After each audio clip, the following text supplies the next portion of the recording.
Assalamualaikum warahmatullahi wabarakatuh. Kali ini untuk layanan klasikal bimbingan konseling SMA Negeri 1 Warung Kiara, kita akan membahas mengenai prokrastinasi. Apa ya prokrastinasi itu? Yuk kita cek.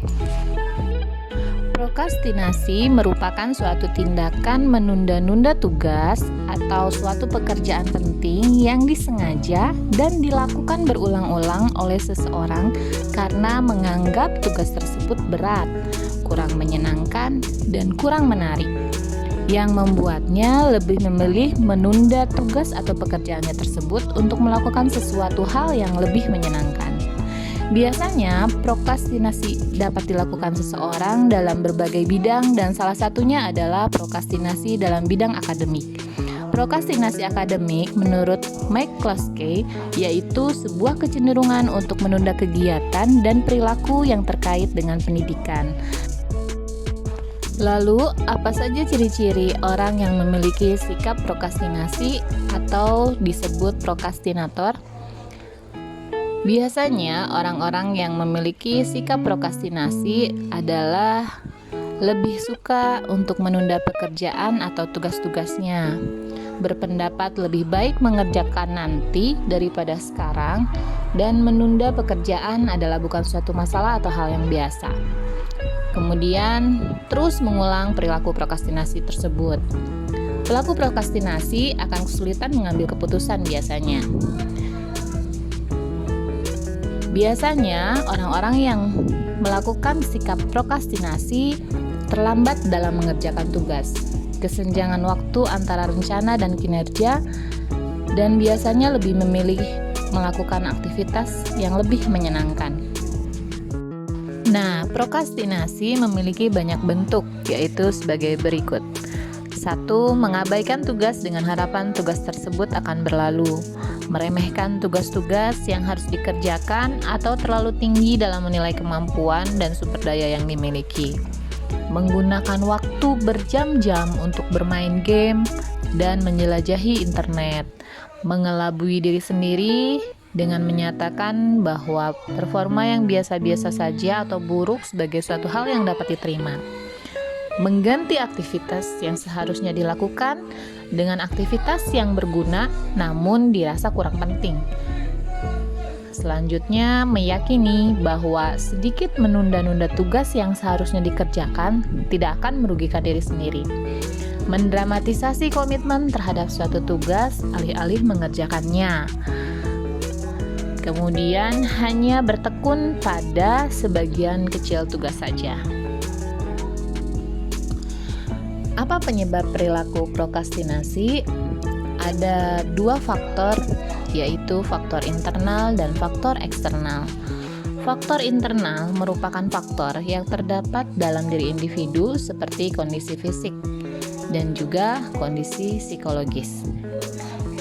Fisik yang lelah mengakibatkan seseorang cenderung untuk menunda pekerjaan lebih tinggi dibanding yang tidak, ditambah lagi dengan kuantitas jumlah pekerjaan. Sedangkan kondisi psikologis dipengaruhi beberapa hal seperti keyakinan diri, motivasi, harga diri, dan sikap dari kepribadian seseorang.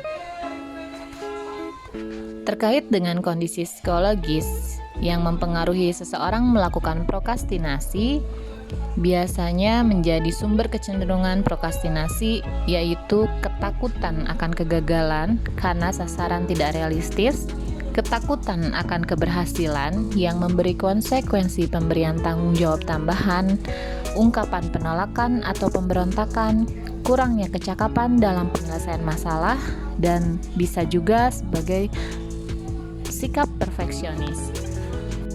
Yang kedua adalah faktor eksternal.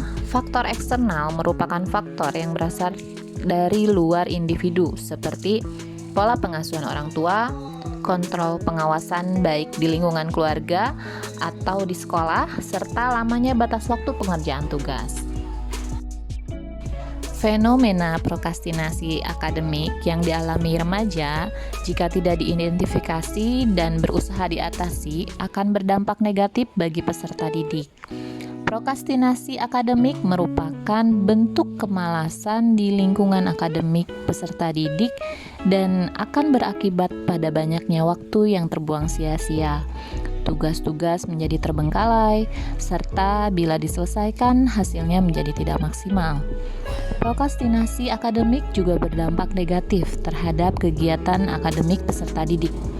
Peserta didik yang melakukan prokrastinasi memiliki kecenderungan mendapat nilai rendah pada setiap mata pelajaran, nilai ulangan, ataupun ujian akhir. Selain itu, peserta didik memiliki kondisi kesehatan yang rata-rata kurang baik karena stres memberi pengaruh kepada perasaan atau emosi negatif seperti cemas, merasa bersalah, panik, tegang, merasa bersalah telah melakukan kecurangan, dan rendah diri. Lalu, bagaimana cara mengatasi perilaku prokrastinasi?